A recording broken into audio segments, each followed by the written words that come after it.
Nick Cannon. Nickelodeon Nick Cannon. $50 million net worth Nick Cannon. Let me leave this dude alone.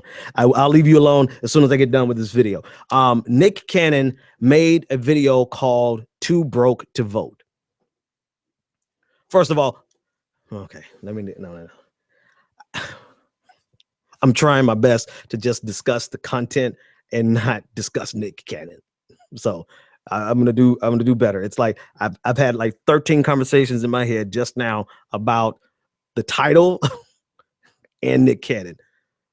I'm not necessarily a fan of Nick Cannon. I do like Wildin' Out. I will tell you the truth. Wildin' Out is hilarious. But Nick Cannon is Nick Cannon. All right. Conversation starts here. Everything else before that is irrelevant. Nick Cannon put out a video called Too Broke to Vote. I'm sorry, I can't help it. It's so lame. The video title is so lame. I can't even help it. I'm trying my best not to bring ad hominems to the conversation. Too broke to vote sounds like something from the 80s, like the dope is, too cool for dope. That's what it reminds me of. Okay. Ad hominem set aside, the context of the video itself is Nick Cannon's attempt at I would say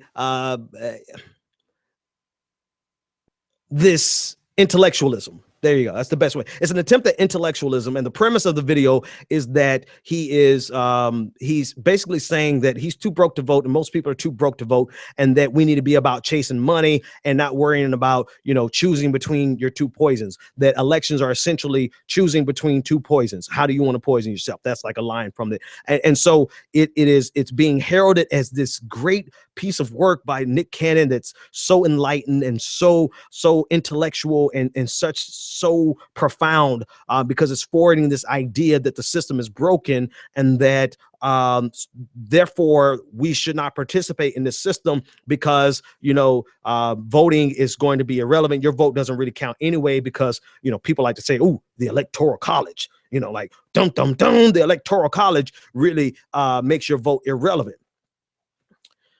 Depending on where you live, that might be the case, but that's neither here nor there. The conversation that he's essentially having with quote unquote America, but particularly Black America, is that your vote is irrelevant. You are too broke to vote. Therefore, you need to focus on getting money. The irony of this is that Nick Cannon is far from broke. Nick Cannon is worth $50 million. Nick Cannon can never have to worry about voting because he has enough economic capital, and economic capital translates. I don't care what anybody says. Economic capital translates directly into political capital. Nick Cannon can do and say whatever he wants because of his economic elitism. And so for him to be forwarding this idea that poor people should not vote and only focus on getting money is the most disingenuous piece of misinformation and propaganda ever forwarded by somebody from Nickelodeon.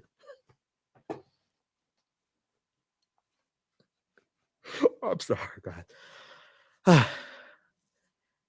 All wrapped in a lame ass title, Too Broke to Vote. I'm sorry. Okay, I'm gonna behave. It's such an important message that I'm trying to get out that I just really got to get rid of these ad hominems. I'm sorry, guys. I'm sorry. But what bothers me more than anything else is this pseudo intellectualism. It is a nefarious message that is always pumped into the Black community and other communities, because I've heard this in white communities as well, that participating politically is irrelevant. I've said this before. I don't know if I said it on this show, but I've said it online somewhere, that you only have three types of power in this world, in our system right now. That's military power, economic power, and political power. Now, you tell me, which one do poor people actually stand any chance in getting? You are not going to overthrow America military. You're not going to use it. There's not going to be a violent overthrow of America, period. All these false delusions and dreams of doing that is a complete, utter waste of time. I don't care how many guns you buy. I don't care how many militias you start. You are not overthrowing the United States of America, period. End of conversation. You got a tank, they got a nuke. Boom, done. It's over. That's number one. Number two, economic power, unless you are super talented and get super lucky. If you are born in poverty, you are most likely going to stay in poverty because of the structure of our system.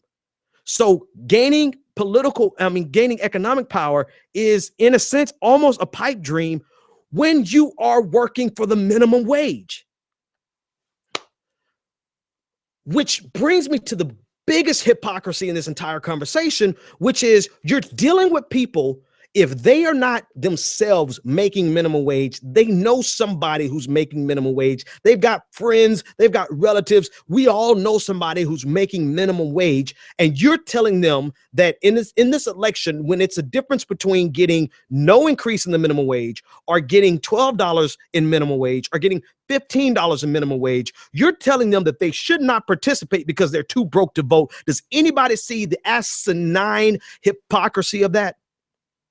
Because in this election, you actually have an opportunity to affect the fact that you are too broke. But everyone in this circle of pseudo-intellectualism and this what Yvette Carnell calls defeatism wrapped in black power, everyone in this little circle, they're like, oh man, Nick Cannon is so enlightened. Nick Cannon's third eye is open. Nick Cannon is bringing the heat, bringing the truth. No, Nick Cannon is peddling pseudo-intellectualism for clicks. And maybe he got a little piece of knowledge. Maybe he picked up a book somewhere and saw some of the systemic problems that there are, that not just some, the many systemic problems that exist in the United States. I'll give him that. Okay, he did that, but that's not the whole picture. Everyone who has a piece of knowledge does not have wisdom. And so forwarding this idea or spreading this idea to millions of people, we're not talking about 5 people. We're not talking about 150. We're talking about millions of people that Nick Cannon has the ability to push this message on. He has now just reinforced the idea that they should not participate politically, when out of military might, economic might, and political might, the only chance that most poor people have is organizing politically. Now, I will say this. This is the only caveat I will give him. If you think voting is the only answer, you are just as wrong as people who are saying you might as well not vote. Voting is one element of it. Political action is what is the most important power in the United States. Organizing, bringing your politicians, bringing them to answer for their decisions, making them, holding them accountable for what they do, demanding what you want from them. Political action is the solution, not just voting. Voting is just an extension of your political action. So I will give you that. If all you think you have to do is vote, then you are just as deluded as the next person who says, I may as well not vote. It is political participation and political action that gets things done.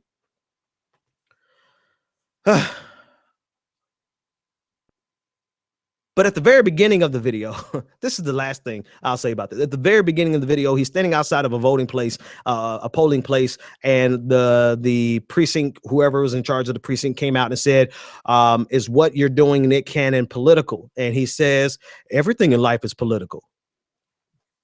And then he puts that across the screen like that's such a profound statement. Because you know what? It is a profound statement. But if everything in life is political, how will you tell people don't participate in the political process?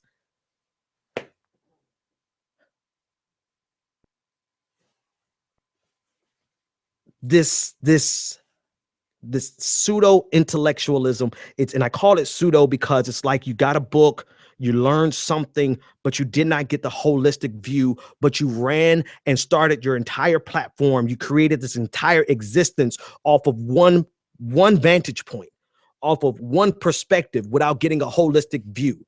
And so you come off as though you're intellectual, but you have an incomplete knowledge.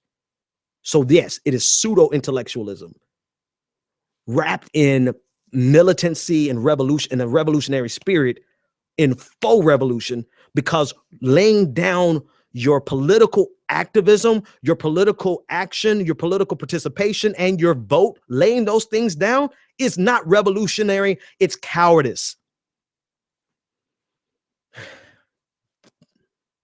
That message is one of the messages that bothers me the most because it is pimped. It is promoted as though it is something profound, while the people pushing that message are collecting their checks, cashing their checks, $50 million net worth, going home in his Bentley, telling you who needs to get a raise, who needs to get minimum wage raised from $12 an hour to $15, from $8 an hour to $12 an hour at least, or from $8 an hour to $15 an hour, depending on which politician you support, are struggling just to pay the rent. But $50 million Nickelodeon Nick Cannon wants you to think that you're too broke to vote.